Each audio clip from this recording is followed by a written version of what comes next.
Indian air force recruitment 2024. அதாவது AFCAT exam வந்து இதுக்கப்புறம் கண்டக்ட் பண்ண போகிறாங்க. அதுக்கு வந்து இப்போவே அப்ளை பண்ணிக்கோங்க. ஏஜ் லிமிட் எலிஜிபிலிட்டி இருக்கிறவங்க வந்து அப்ளை பண்ணிவிட்டு ஆஃபீஸர் ஆகலாம். Okay, organisation name Indian air force, job category central government jobs, employment type regular basis. Totally வந்து 336 வேக்கன்சி இருக்குது. 336 vacancies, 336 vacancy. Air force common admission test AFCAT exam எழுதி அதை வந்து கிளியர் பண்ணிங்கன்னா நெக்ஸ்ட்டு வந்து உங்களுக்கு ஏஎஃப்எஸ்பி இன்டர்வியூ இருக்கும். அதையும் கிளியர் பண்ணிங்கன்னா நெக்ஸ்ட்டு உங்களுக்கு ட்ரைனிங் ப்ராசஸ் இருக்கும். அந்த ட்ரைனிங் ப்ராசஸ் முடிச்சிங்கன்னா you will become an officer. Next இந்த ஆஃப்கேட் எக்ஸாம் ஃபஸ்ட்டு ஃபேஸ் நடக்குது. வருஷத்துக்கு வந்து 2 வாட்டி நடத்துவாங்க இந்த ஆஃப்கேட் எக்ஸாம். அதில் வந்து இந்த 2025 ஃபஸ்ட்டு ஃபேஸ் எக்ஸாம் நடக்க போகுது. Place of posting all over India, எங்கே வேணாலும் வந்து போஸ்டிங் போடலாம் நீங்கள் கிளியர் பண்ணதுக்கப்புறம். ஆஃப்கேட்னா ஒரு எக்ஸாம் மட்டும் இருக்காது. மார்னிங் வந்து நீங்கள் ரிட்டன் எக்ஸாம் எழுதுவீங்க. அதுக்கப்புறம் கண்டினியூவாக இகேடி எக்ஸாம் ஒன்று இருக்கும். இகேடி அப்படின்னா நீங்கள் கோர் சப்ஜெக்ட் இன்ஜினியரிங்கில் வந்து எந்த சப்ஜெக்ட் எடுத்து படிச்சிங்களோ, ஃபார் எக்ஸாம்பிளுக்கு வந்து இப்போ நீங்கள் இன்ஜினியரிங்கில் மெக்கானிக்கல் முடிச்சிருந்தீங்கன்னா அந்த மெக்கானிக்கல் ரிலேட்டட் கொஷின்ஸ்லாம் வந்து இந்த இகேடி இதில் கேட்பாங்க. அதில் வந்து நீங்கள் வந்து நல்லா ஸ்கோர் பண்ணிவிட்டு அதையும் வந்து கிளியர் பண்ணணும். இது ரெண்டுத்தையும் கிளியர் பண்ணாதான் வந்து நெக்ஸ்ட்டு ஏஎஃப்எஸ்பிக்கு நீங்கள் செலக்ட் ஆக முடியும். இதுக்கு அப்ளை பண்ணுறதுக்கு ஸ்டார்டிங் டேட் 2/12/2024. இந்த மந்த்து டிசம்பர் 2ஆம் தேதியிலேருந்து ஸ்டார்ட் ஆகுது. Morning 11 AM. லாஸ்ட் டேட் வந்து இந்த மந்தோட லாஸ்ட் டேட், அதாவது இந்த வருஷத்தோட கடைசி நாள் 31/12/2024 நைட்டு வந்து 11:30க்கு எண்ட் ஆகுது.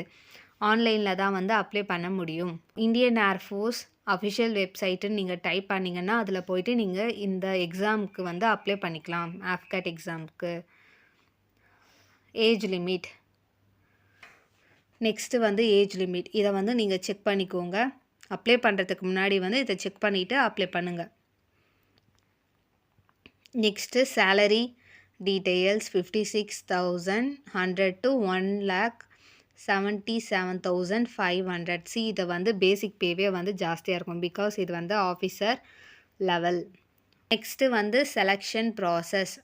அதில் ஆன்லைன் எக்ஸாமினேஷன், ஆஃப்கேட் எக்ஸாம் எழுதுவீங்க. ஆஃப்கேட்னா ஆன்லைன் எக்ஸாமினேஷன் ப்ளஸ் இகேடி இது ரெண்டும் சேர்ந்தது.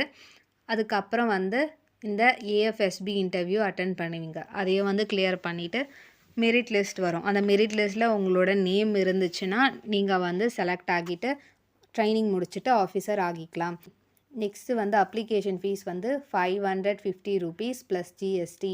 பேமெண்ட் மோடு வந்து online. How to apply, I already told about that. Google க்ரோமில் வந்து இந்தியன் ஏர்ஃபோர்ஸ் அஃபிஷியல் வெப்சைட் அப்படின்னு டைப் பண்ணிவிட்டு நீங்கள் வந்து இந்த ஆஃப்கேட் எக்ஸாமுக்கு அப்ளை பண்ணிக்கலாம்.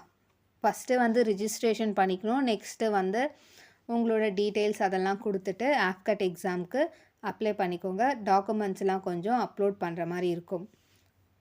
Online registration shall commence at 2/12/2024 11 AM and will close 31/12/2024 11:30 PM. December month 2ஆம் தேதியிலிருந்து லாஸ்ட்டு நாள், இந்த மந்தோட லாஸ்ட்டு நாள் 31/12/2024 நைட்டு வந்து 11:30 PM. அதோட இந்த அப்ளை பண்ணுறதுக்கான விண்டோ வந்து க்ளோஸ் ஆகிடுது. ஸ்டார்டிங் டேட் ஃபார் சப்மிஷன் அதே தான் வந்து சொல்லியிருக்காங்க. ஸ்டார்டிங் டேட் வந்து 2/12/24, லாஸ்ட் டேட் வந்து 31/12/24. ஓகே ஸ்டூடெண்ட்ஸ், யாரெல்லாம் வந்து ஆஃப்கேட் எக்ஸாமுக்கு எழுதுறதுக்கு எலிஜிபிளோ அவங்கெல்லாம் வந்து அப்ளை பண்ணி எழுதுங்க. ஓகே, நிறைய பேர் வந்து ஃபீஸ்லாம் பார்ப்பீங்க. 550 ரூபா ப்ளஸ் ஜிஎஸ்டி அதிகமாக இருக்கே சொல்லிவிட்டு நிறைய பேர் வந்து ஸ்கிப் பண்ணுவீங்க. நீங்கள் ஒரு வாட்டி எழுதி பாருங்கள் ஆஃப்கேட் எக்ஸாம். நெக்ஸ்ட் டைம் இந்த டைம் இல்லைனாலும் வந்து நெக்ஸ்ட் டைம் உங்களால் கிளியர் பண்ண முடியும். ஸ்டார்டிங் வந்து கொஞ்சம் டஃப்பாக தான் இருக்கும். நீங்கள் வந்து நல்லா ப்ரிப்பேர் பண்ணிங்கன்னா உங்களுக்கு ஈஸியாக தான் இருக்கும். இகேடிலாம் வந்து நீங்க பேசிக்ஸா படிச்சுட்டு போங்க. ஜென்ரலா உங்களோட கோர் சப்ஜெக்ட்ல வந்து எதெல்லாம் இம்பார்ட்டன்ட் உங்களுக்கு தெரியும். அதெல்லாம் படிச்சுட்டு போங்க. பேசிக் கொஷின்ஸ் தான் வந்து இகேடி எக்ஸாம்ஸ்ல கேட்பாங்க. இது வந்து ரிட்டன் எக்ஸாமும் ஈஸியா தான் இருக்கும். அத ஃபாலோ பண்ணி இகேடி நடக்கும். அதுவும் வந்து ஈஸியா தான் இருக்கும். Okay, wish you all the best for your examination and thanks for watching this video.